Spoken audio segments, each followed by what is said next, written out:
அனைவருக்கும் வணக்கம். என் பெயர் வி மோதனுஷ். நான் 10ஆம் வகுப்பு ஐ பிரிவில் பயில்கிறேன்.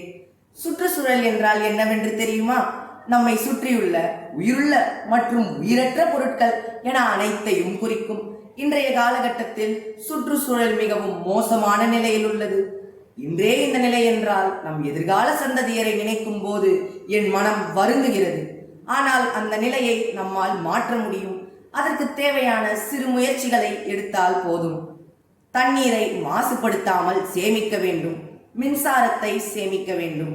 பொது போக்குவரத்துகளை பயன்படுத்த வேண்டும். ஒரு முறை மட்டுமே பயன்படுத்தக்கூடிய நெகிழி பொருட்களை தவிர்க்க வேண்டும். சுற்றுச்சூழல் பற்றி மக்களிடையே விழிப்புணர்வு ஏற்படுத்த வேண்டும். ஒரு மரத்தையாவது வளர்க்க வேண்டும். காடுகளை அழிக்காமல் பாதுகாக்க வேண்டும். விவசாய நிலங்களை பாதுகாக்க வேண்டும்.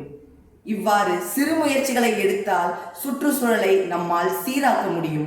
நல்லதொரு எதிர்காலத்தை நம் சந்ததியருக்கு தர முடியும். நன்றி, வணக்கம்.